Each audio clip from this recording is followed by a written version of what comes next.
Students, तो अब हम देखेंगे पत्र, जो जिसे पत्र लिखा जाता है। कैसे पत्र लिखते समय किसको कैसा कैसा संबोधन देते हैं, वो ये नमूने के रूप में यहाँ लिखा है।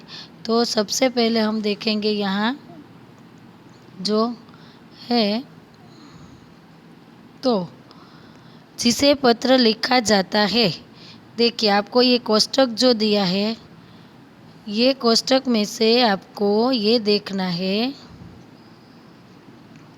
सबसे पहले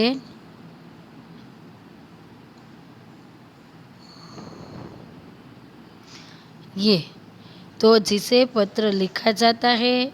दूसरी बात है संबोधन अथवा प्रशस्ति, अभिवादन या शिष्टाचार और समाप्ति। तो ये कोष्टक जो पूरा है आपको फेयरबुक में भी लिखना है समझने के लिए, और ये हमेशा आपको ये याद रखने से आपको कभी दिक्कत नहीं होगी। देखिए, पत्र लेखक क्या कहते हैं, जिसे पत्र लिखा जाता है उसे पत्र लेखक, बड़ा और उसका निकट संबंधी कौन होता है, तो बोलते हैं माता पिता, दादा, चाचा, ताऊ, गुरु, बड़े भाई, दादी आदि। ठीक है। संबोधन अथवा प्रशस्ति में हम क्या रखेंगे, पूज्य, पूज्या, परम पूज्य, परम पूज्या, पूजनीय। फिर पूजनीय हमारी दादी होती है अथवा तो शिक्षक होती है तो हम मुझे पूजनीय, आदरणीय, आदरणीय, माननीय, माननीय, श्रद्धेय, मान्यवर आदि। ठीक है।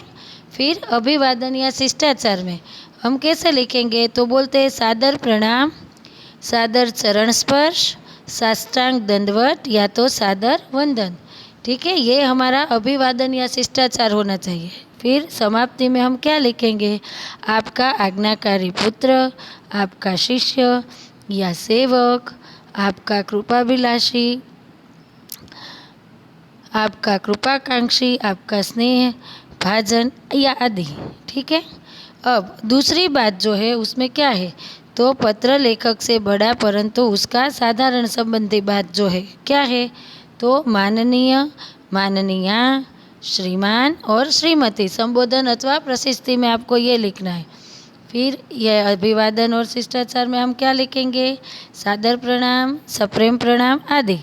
और बाद में उसे हम क्या कहेंगे, जिसे हमें, तो लेखक से बड़ा परंतु, ठीक है, तो आपका कृपाभिलाषी, आपका दर्शनाभिलाषी, आपका अनुग्रहित आदि।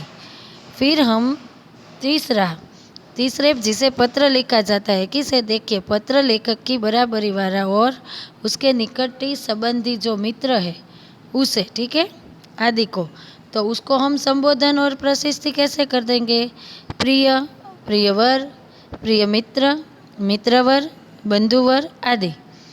उसके साथ अभिवादन या शिष्टाचार हम कैसे करेंगे, सप्रेम नमस्ते, सप्रेम नमस्कार, स्नेह नमस्कार आदि। ठीक है। और समाप्ति उसके साथ जब हम पत्र व्यवहार करेंगे तो उसके साथ जब बोलेंगे तब समाप्ति से कैसे, आपका बहुदीय, स्नेह से तुम्हारा ही, तुम्हारा आदि। ठीक है।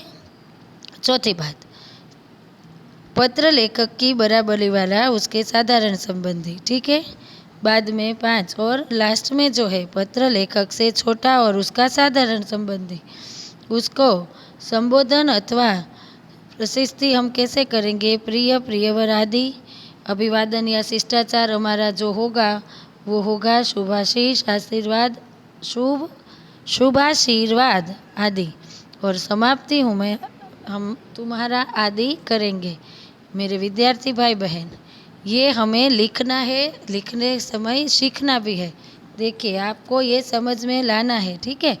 अच्छा पत्र हम और पूरे अंक हम तभी पाएंगे। फिर आता है पत्र का कलेवर यानी कि विषय, कलेवर जिसे हम बोलते हैं। तो संबोधन और अभिवादन के नीचे पत्र से कलेवर का आरंभ होता है। पत्र को उचित अनुच्छेदों में बांटकर लिखना चाहिए। समाप्ति कैसे करनी है हमें, तो अंत में पत्र लिखने वाले का रिश्ता और हस्ताक्षर दायित्व, हस्ताक्षर दाईं और सबसे नीचे लिखा जा सकता है, जैसे आपका आज्ञाकारी पुत्र। ठीक है। आप सबको ये 2 बार लर्न करना है, पढ़ना है, फिर 2 बार लर्न करना है, 1 बार देखना है, फिर फेयरबुक में अच्छे अक्षरों में लिखना है ये कोष्टक। कल हम हमारा पत्र लेखन जो है उसका सबसे पहला पत्र है वो लिखेंगे। Okay, thank you.